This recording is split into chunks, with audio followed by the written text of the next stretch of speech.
Now, Small Business Tuesday continues with Your Money, Your Call. The Australian share market managed a small 14-point advance today, with financials being the only sector to go backwards.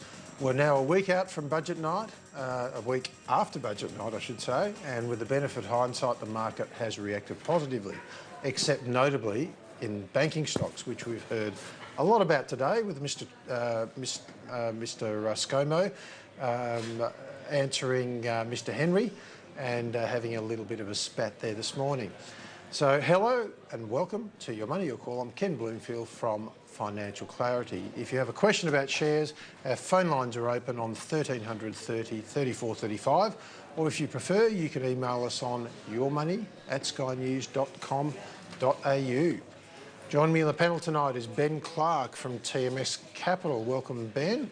And Violetta Todorova, is that right? Todorova? That's right. Todorova.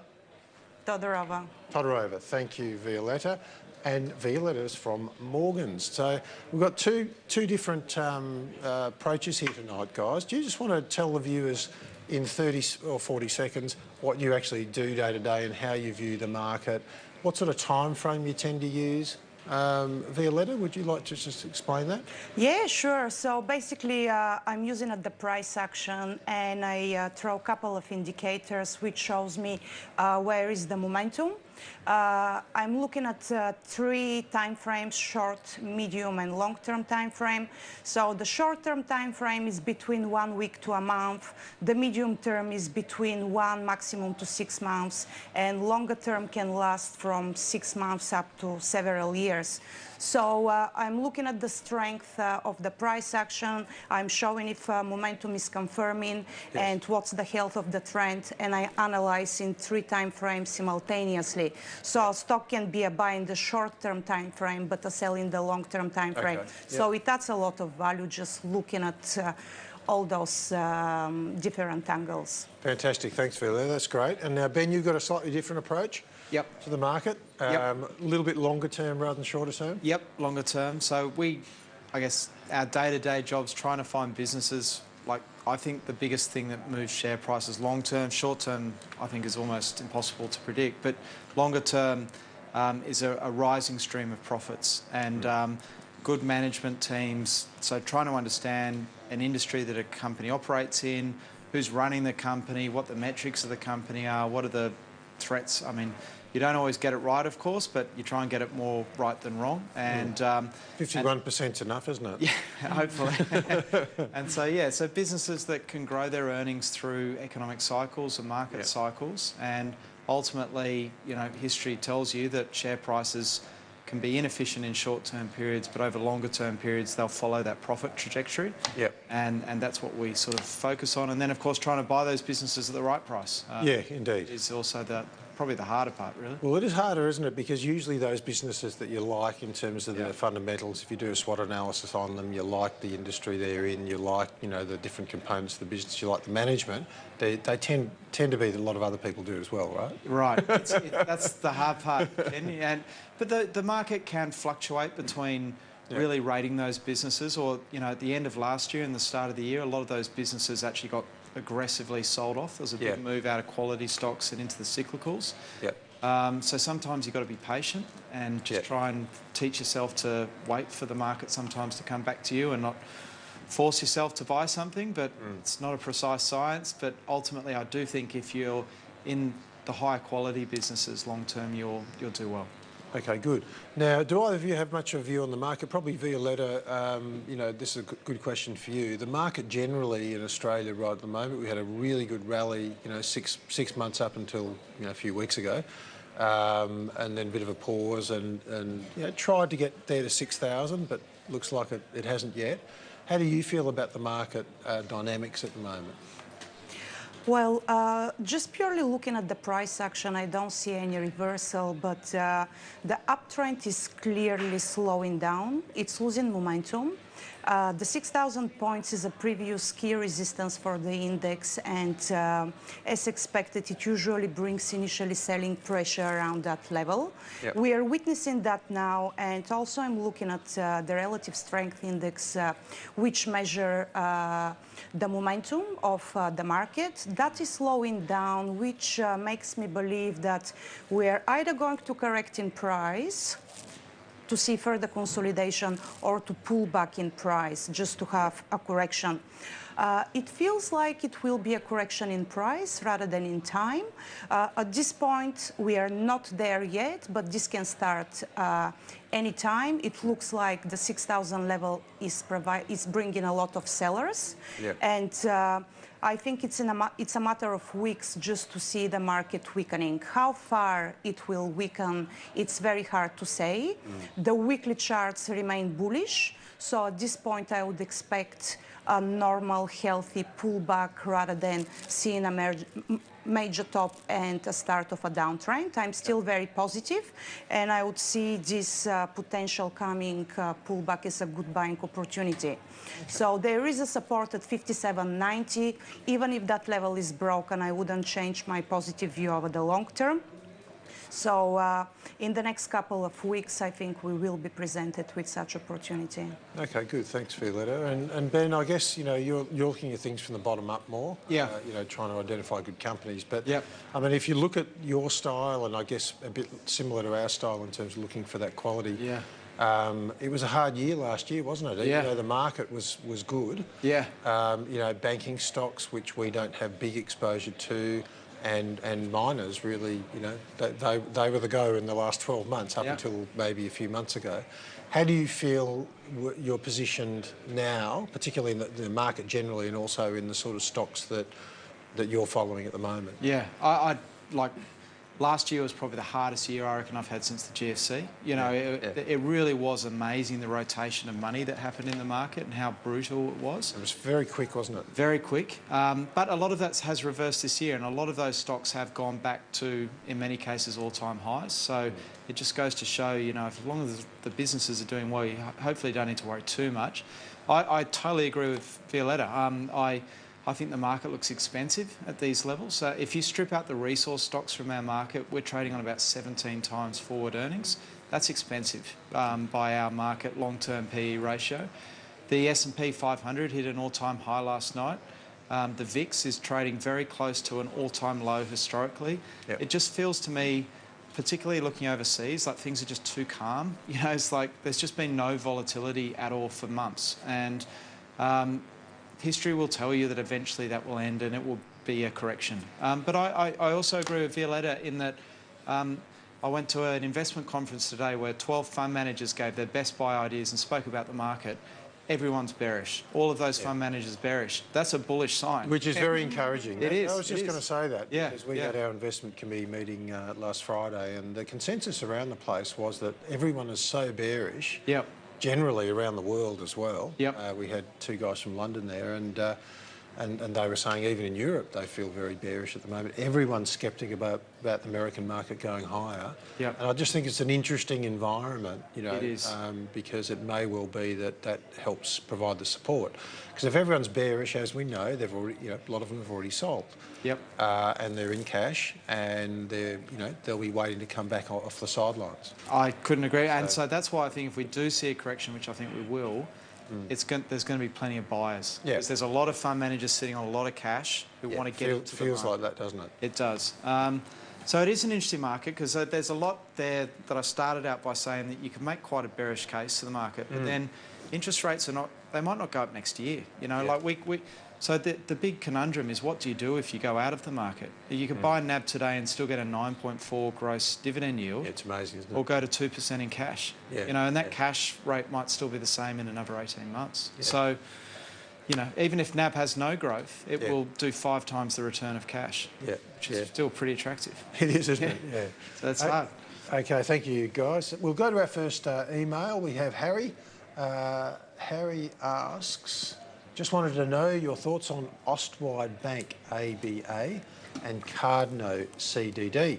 I've held them both for a few years and wondering if you think there's an upside or cut the losses and move on. Thanks, Harry. Okay, well that's interesting. I don't know the ABA. That must be one of the old building societies by the sound of it. But we might start with Cardno. Now Cardno was one of the darlings of the market, 5 years ago. They've had a bit of a correction. Is that a stock you follow at all now? It's not, and Auswide isn't one I've looked at for a long. I mean, Auswide has an Australian banking licence, but it is a very small bank, and I think has a lot of geographic exposure to Queensland and the Queensland property market. And I don't want to say, but I think there are better banks to be in. It would be my overriding sort of comments there. Cardno I haven't looked at for a while, Ken, but the mining services area does look interesting. One, I think I quite like the look of his index at the moment.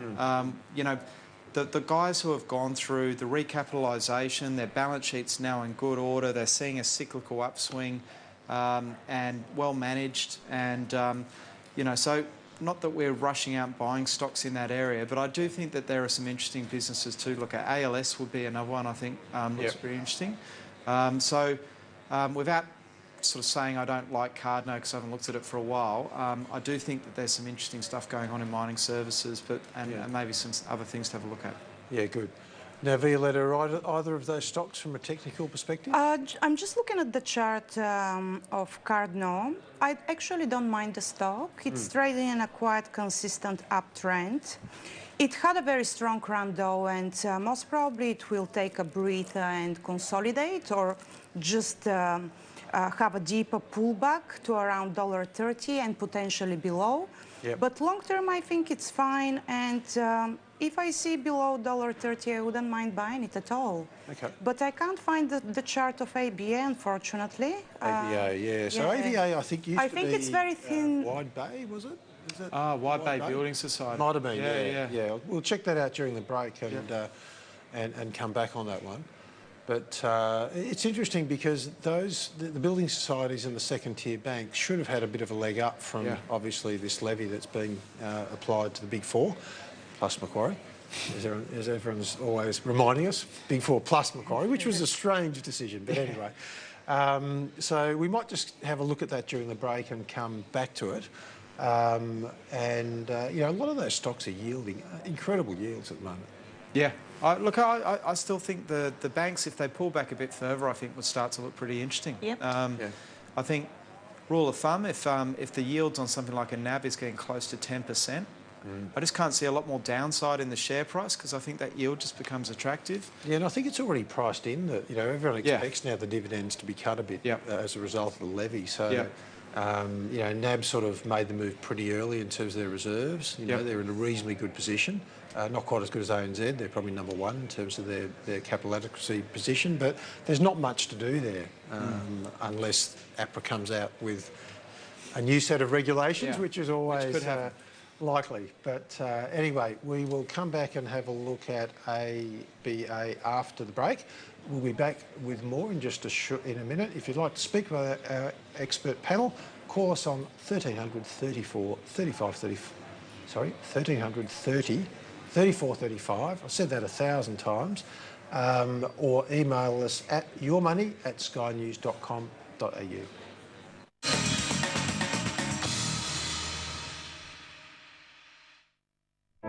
Our next generation are preparing for jobs that do not yet exist. The possibilities are breathtaking. Using technology, our children have the ability to solve the world's big problems. Think food security, population growth, climate change, cancer. Our vision is for Australia to be a world leader in technology talent, one where every child can fulfil their potential. A rental property can be a rewarding investment, but even with great tenants, there'll always be life's unavoidable accidents and uncertainties. Standard building insurance may not cover damage caused by tenants or loss of rent, leaving you out of pocket. Terry Shear is Australia's leading landlord insurance specialist, with award-winning landlord insurance from $1 a day to protect your property and rental income. Call Terry Shear today or go online. Kia Sorrento is tuned for Australian conditions. It's been tested on the harshest of roads, from inner city to outback, so that ride and handling is second to none. Kia Sorrento. It's made for Australia. Farmers Union Greek-style yogurt is so simple and natural. It goes with everything. Ne vale salsa stalinica souvlakia para reemplazar la crema agria. Ou double crème. Add a little culture with Farmers Union. The world is full of hidden treasure, just waiting to be discovered. So look a little closer and see what others don't. Join Expedia Plus Rewards today and discover member pricing and more. The Ford Mustang Shelby GT500. Build a unique 1:8 scale replica of the classic American muscle car. Get issue 1 with your first model parts at newsagents now for just $4.99. D'Agostini. Live unconfined, unrestricted, unconstrained. Unbox your phone. Get the new Samsung Galaxy S8 with the stunning Infinity display, and exclusive to Vodafone, you'll get 13 gig of data for $90 a month on the MyMix Red Data plan. Plus, we'll throw in a month of free data, standard national calls and text if you switch before June 6. Vodafone, power to you. Here's your new Golf. It's hard to let go of a good thing. The Golf Run Out, yours from $22,990 drive away, plus an impressive $2,000 factory bonus. Volkswagen.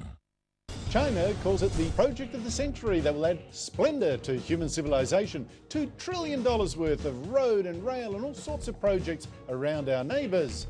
Is this an opportunity or a threat? On the Bolt Report, only Sky News Live. Welcome back to Your Money, Your Call. We're still taking your calls, 1300 30 34 35, and emails yourmoney@skynews.com.au.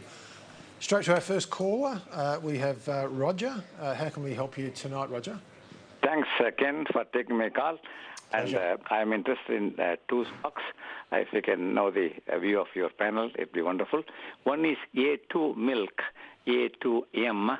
And then the second one is Computer Share, CPU. Can I have your views, please? Thank you. Okay, fantastic. Thanks, Roger. So 2 quite different stocks there, Ben. Yeah.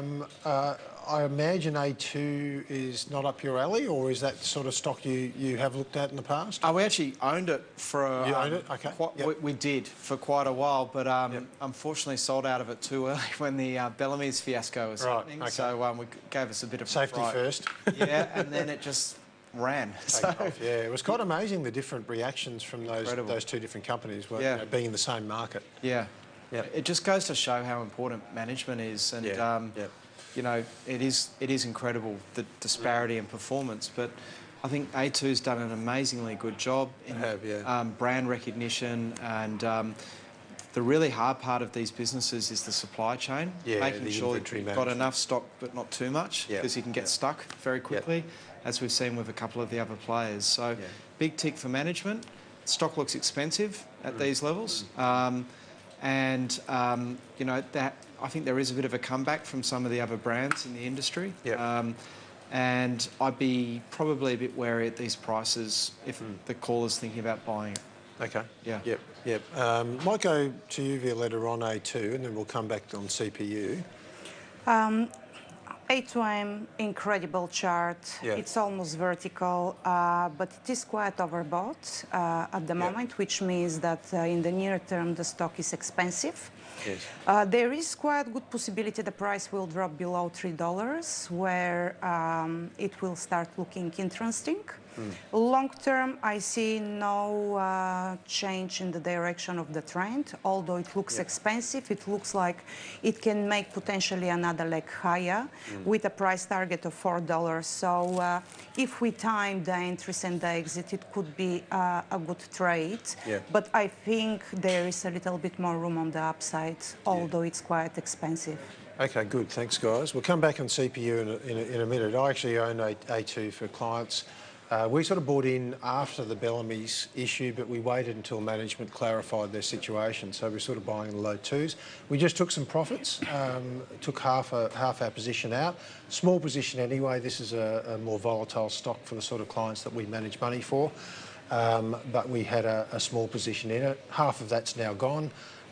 We'll probably ride the other half. We think that not only are they good management, but they've actually got a, whether you believe in their story about A2 protein being, the best protein in milk, because there's A1 and A2 and they only have the A2, they say that's good for the gut.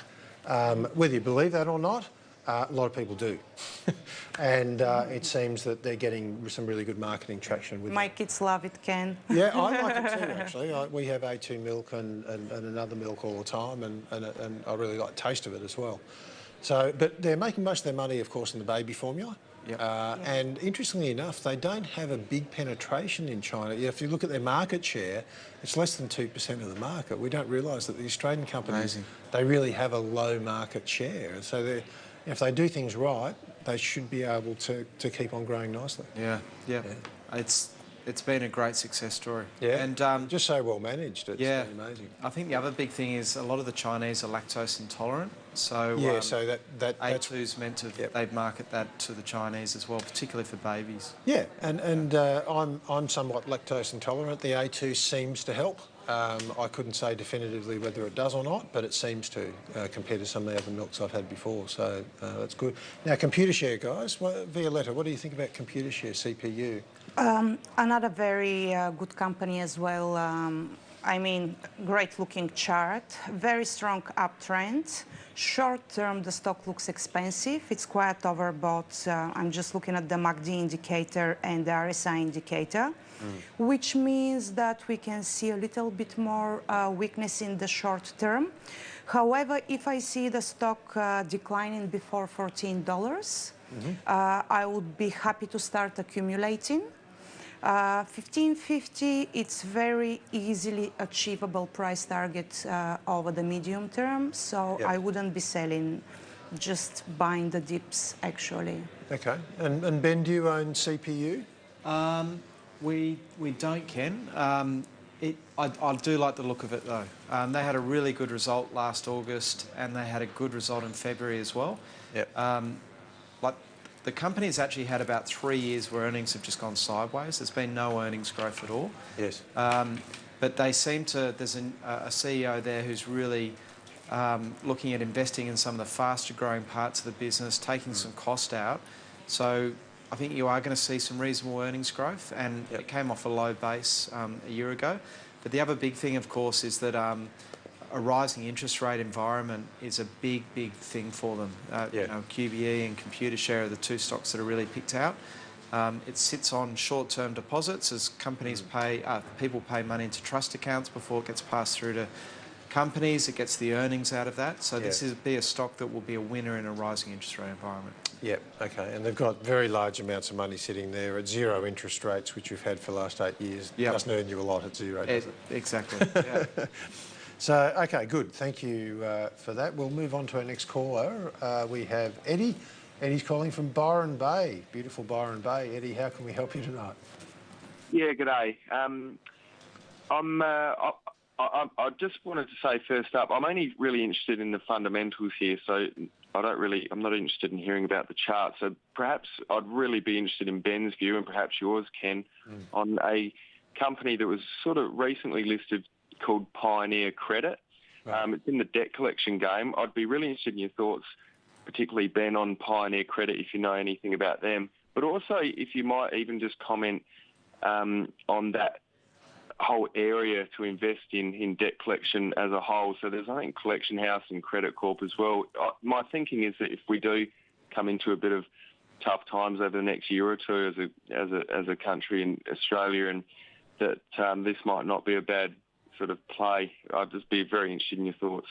Yeah, thanks, Eddie. That's an interesting one. It's Pioneer. I hadn't even heard of Pioneer before it was mentioned here, but just had a quick look at some of the fundamentals, and it actually looks very, very interesting. Ben, yeah, do you like the sector generally? Yeah, I do. I think, but there's been I really rate Credit Corp. That would be my top pick in the area still, even at the current share price, because I think management, it's very important in this area, because there are times when you don't want to be buying these debt ledgers, and there are times when you do. You do, and executing on getting that money back is very important. Credit Corp nearly went broke during the GFC. So the interesting part to that question was if we have, say, a downturn in the economy or rising interest rates and we get a bit more mortgage stress, is that good or bad for this company? And I'd actually say it's probably not great. It probably will mean that more debt ledgers come up for purchase, which will be good for them. But then, of course, you need to get that money back from consumers. And I think at the moment, consumers are finding alternative ways maybe to, if you've got some credit card debt, okay, and it's overdue, then there's other ways of getting money. But when things tighten up, what can happen, or if you lose your job, suddenly you're like, well, there's not much I can do. And if you bought debt ledgers on the belief that you're going to get X, if you pay 80 cents on the dollar and you think you can get 90 cents back, that's how ultimately these businesses make money, but you only get 60 cents back, that can cause massive problems very, very quickly for businesses. Yeah, you want to be cashed up, ready to buy, later in the cycle, don't you really? That's, you do. You want to buy at the right time. Coming out of the bad times, and when times are good. So if the caller was of the view that we might see conditions tighten up, I'd actually be wary of businesses like this. Okay, And I don't know Pioneer's Credit's balance sheet at all, but definitely... Looks pretty good, actually, their balance sheet. Well, that's good. Because just quickly looking at some of these numbers. Yeah, as long as they're buying the PDLs with net cash, right, and they're not taking on debt, because that's when it gets really nasty. You know, you think you're going to get X back and pay back this debt. If you can't get it back and then you still owe the debt, that's when Credit Corp nearly went bust. So, but the CEO at Credit Corp has just done an amazing job, and that'd be the one I'd still pick. Good, thanks, Ben. Now, we will take a short break now. We'll be back in just a moment. If you'd like to speak with our expert panel, call us on 1300 30 34 35 or email us at yourmoney@skynews.com.au.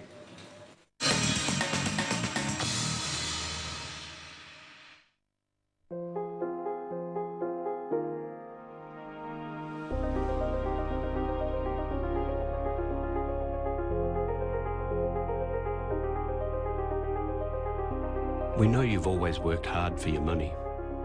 Isn't it time your money worked hard for you? Invest with La Trobe Financial, trusted by Australians for more than 60 years and judged Money Magazine's best mortgage fund 8 years in a row. Kia Sorrento is tuned for Australian conditions. It's been tested on the harshest of roads, from inner city to outback, so that ride and handling is second to none. Kia Sorrento, it's made for Australia. As a landlord, there will always be life's unavoidable accidents. Cover your investment property with Terry Shear's award-winning landlord insurance from just $1 a day.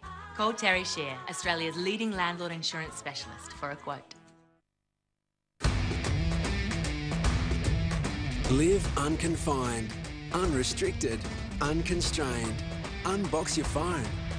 Get the new Samsung Galaxy S8 with the stunning Infinity display, and exclusive to Vodafone, you'll get 13 gig of data for $90 a month on the MyMix Red Data plan. Plus, we'll throw in a month of free data, standard national calls and text if you switch before June 6. Vodafone. Power to you. It's Audi season. The mid-year sales event is now on. Exceptional offers, including complimentary registration, stamp duty and CTP across a range of new Audi models. How do they make Starburst taste so juicy? They use wicked small fighter jets to shoot the juiciness into every Starburst. It's about to get juicy. Woo! I feel so alive. It takes guts. Starburst, unexplainably juicy. You know that business. Everyone knows that business. The one that's known for that thing, that's something special. Like that project construction company, Abode New Homes. Life partners, business partners. Had no clue about IT. Got some advice from Telstra. Stuck their files in the cloud to work from more places with Telstra Cloud Solutions on Australia's fastest mobile network. Or that photo booth company, Red Robot, who brought the humble photo booth into the 21st century. 2 mates, 1 garage, no aircon. Design it, make it, break it, make it better. Hang on, there are apps for that on the Telstra Apps Marketplace. And how about that uniform business? Cargo crew. Work uniforms that actually look good. Genius. Started small, got big. This big. With Skype for Business Online. See, long-distance relationships can work. But you know what? These, those, and that businesses all started like yours. Be that business with the tools to help you thrive.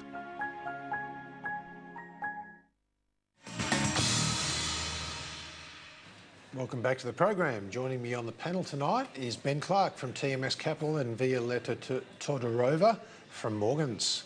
If you have a question you'd like answered, call us on 1300 30 34 35 or email yourmoney@skynews.com.au. We'll go straight to our next caller, Nathan.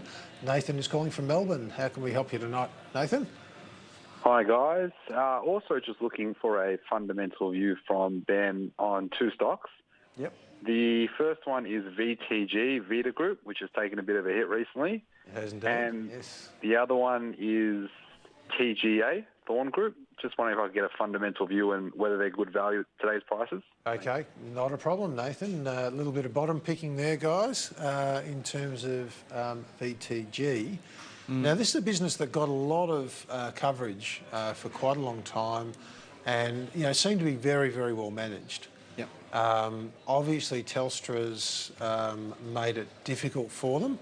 I don't know how many stores it's not a stock that we have owned. I'm not sure how many stores they actually had, but they basically operated a number of the Telstra stores in the 20s or 30s. I'm not sure, Ben, but I think it might be even more than that. Is it more? Yeah, okay. Yeah. And, you know, real darling of the market. Telstra's now renegotiating the deal with them, and they've been absolutely smashed in the last couple of weeks. Is it a stock that you've owned at all, or you've been interested in? No. Yeah, no, I haven't owned it. I mean, it is a lot of some of the really good small cap fundies have always rated this business. Yeah, it's been a real favourite with them, isn't it? And it had a great few years, and then it's had a pretty average last 18 months. So I think the reason I was sort of always a bit wary of it, and you know, missed a 400% return on the way up, but was a 400% downturn because it was $5 not too long ago. Yeah, yeah. $20 now. The relationship with Telstra, I think, is tricky in that when Telstra, as a business, see Maxine McHugh, who runs this business, and apparently she's an absolute gun at you know, getting these stores a lot more profitable.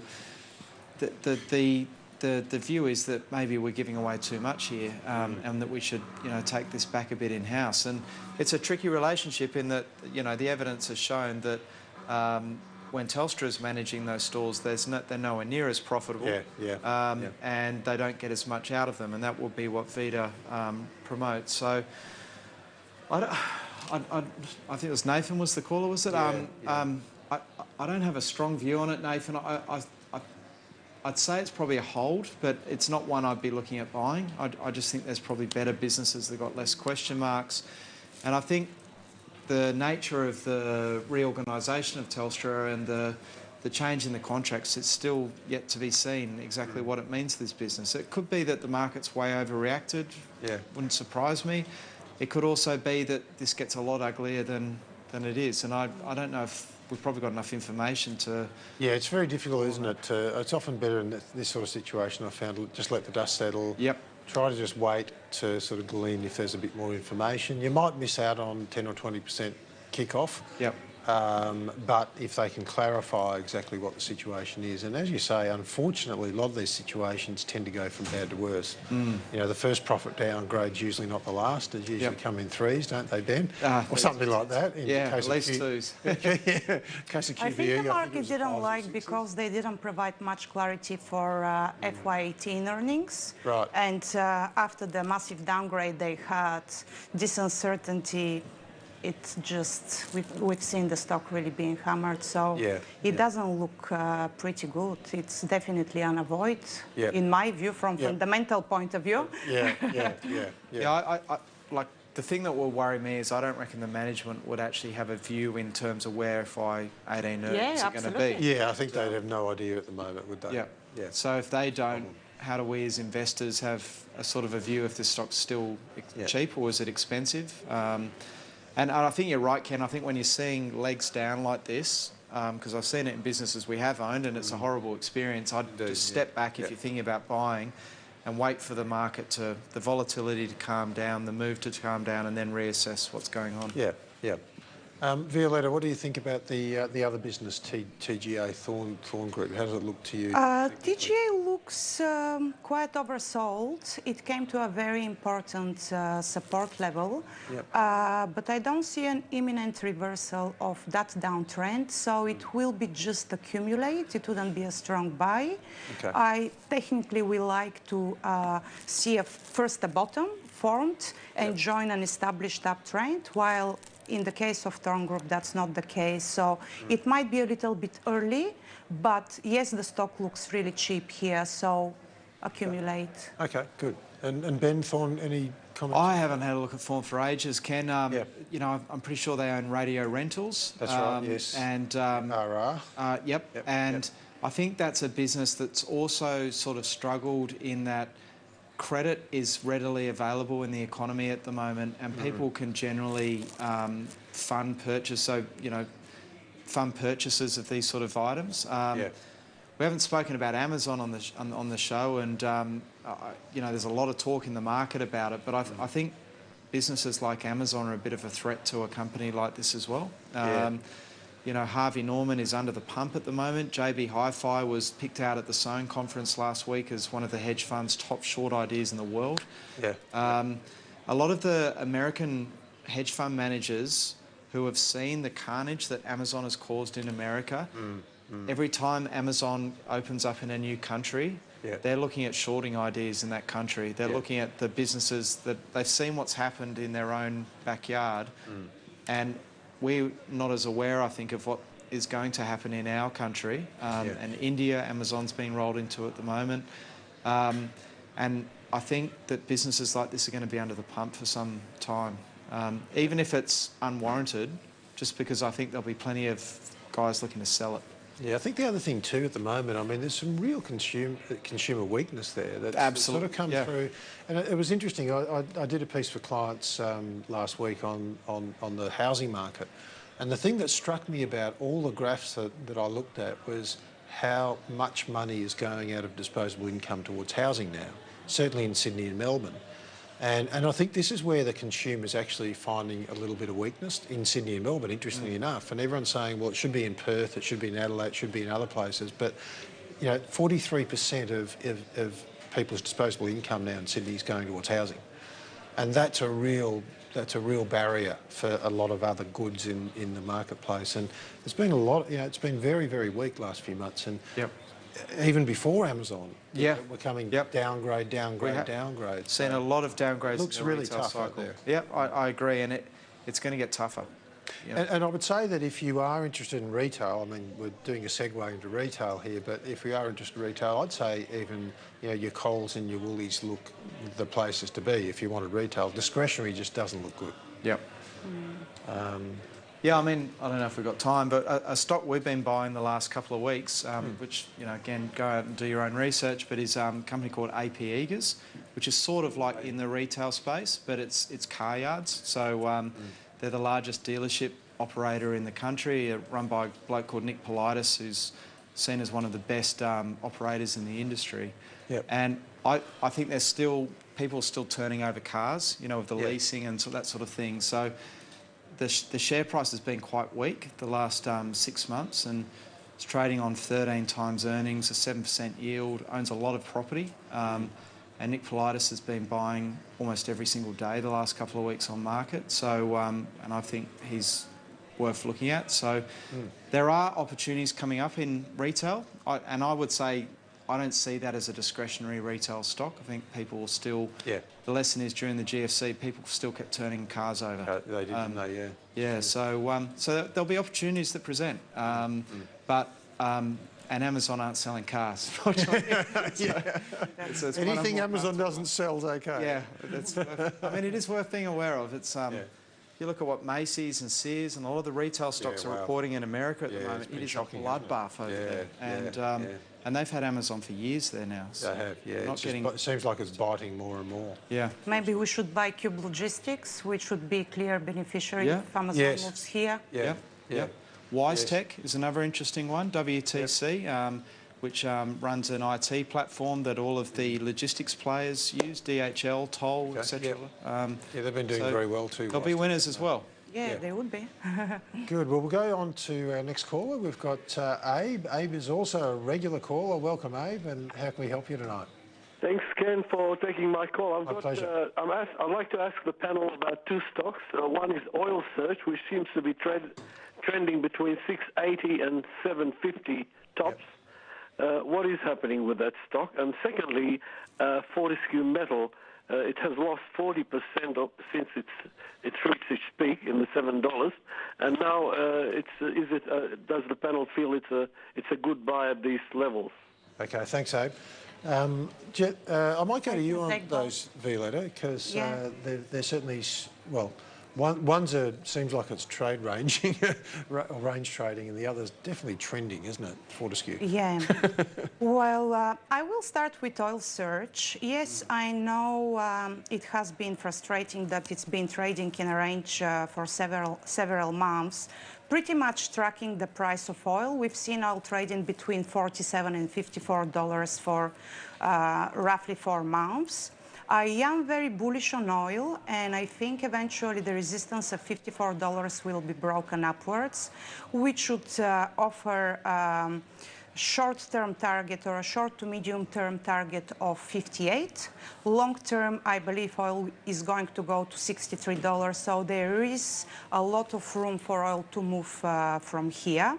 And we've seen a very nice bounce of the low the last week, which is supporting my view, and I think we are not too far away of seeing a positive breakout in oil.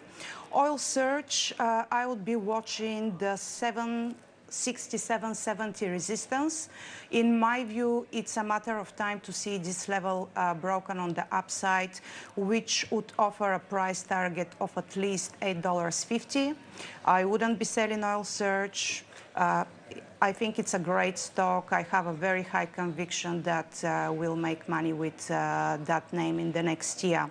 And Fortescue Metals is another one. We've seen a significant drop, which of course was mainly caused by the severe decline in the price of iron ore. We've seen iron ore dropping from $95 to just below $60. Looking at the chart on iron ore itself, I see a bullish divergence between the price and the RSI, which tells me that iron ore, it's in the making of a low, and we are likely to see a bounce in the near term.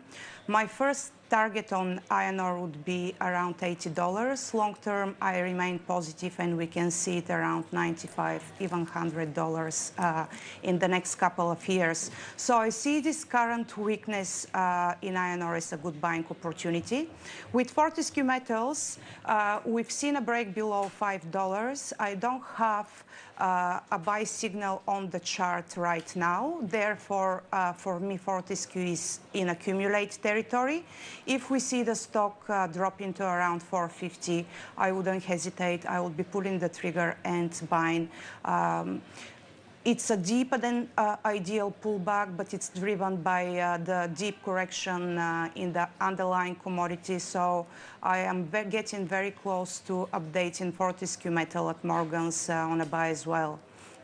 Good, thanks, Violetta. And we might come back to that after the break, Ben, just with your views as well on those stocks.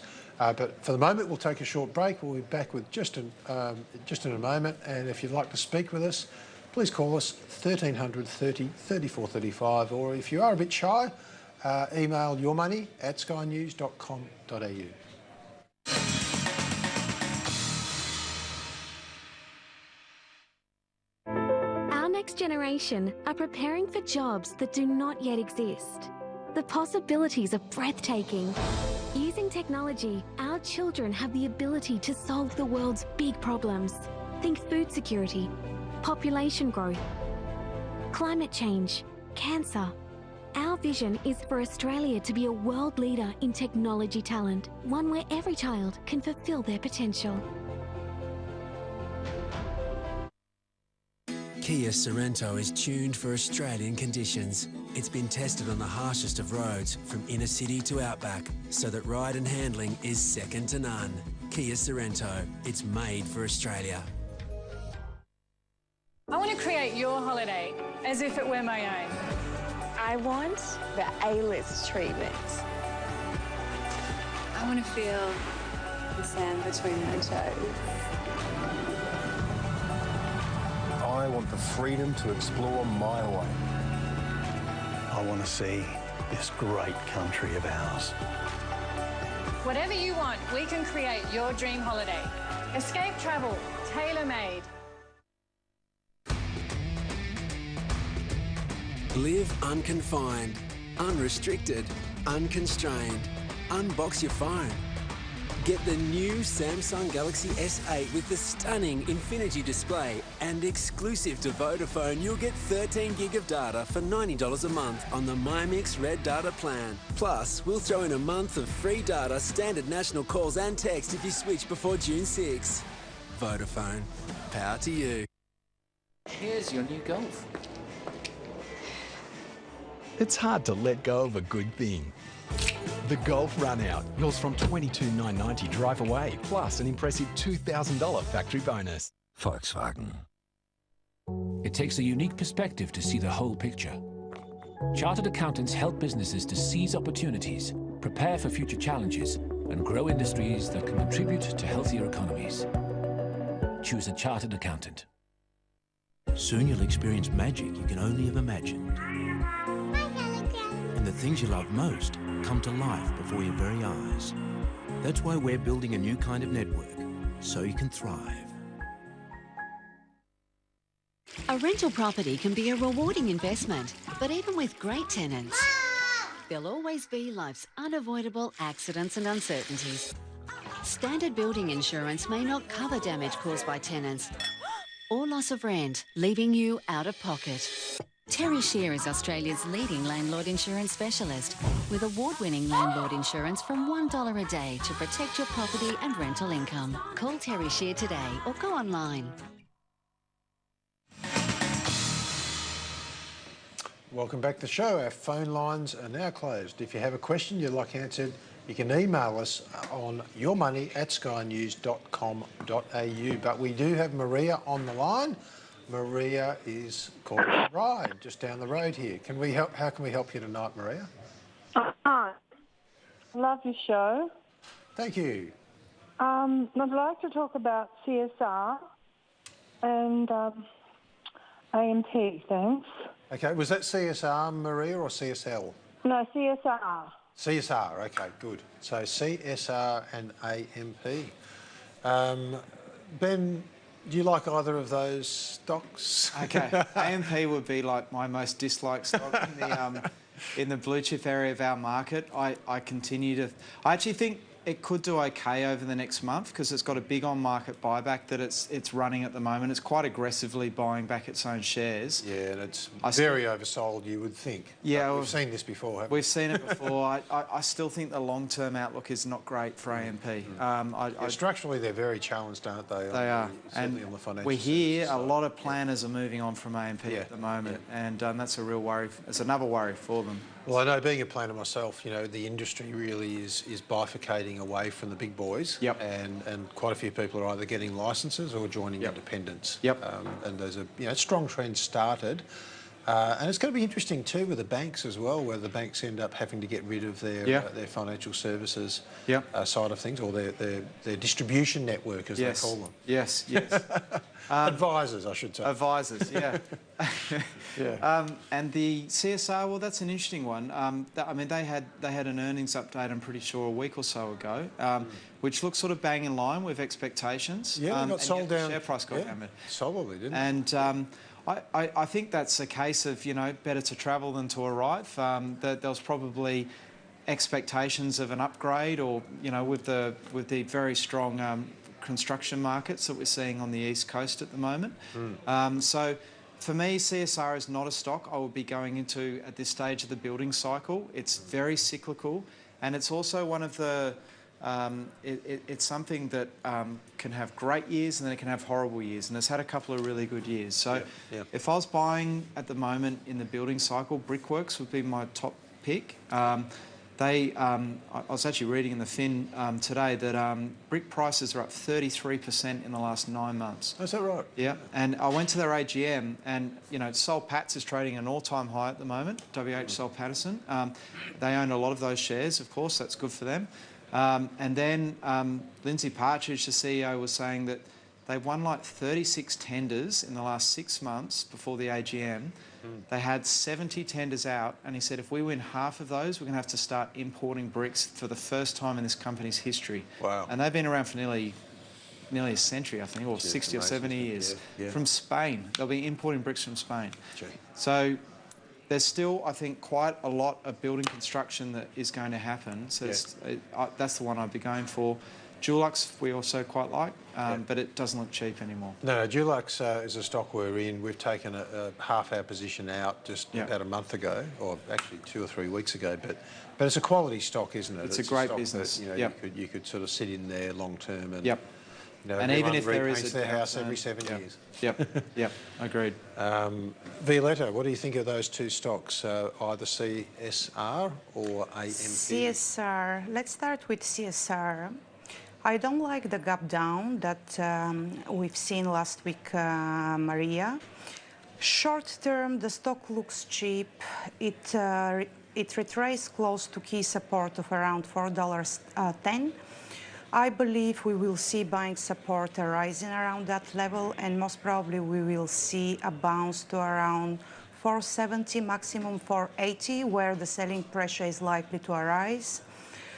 It's just a short-term call that the price can recover.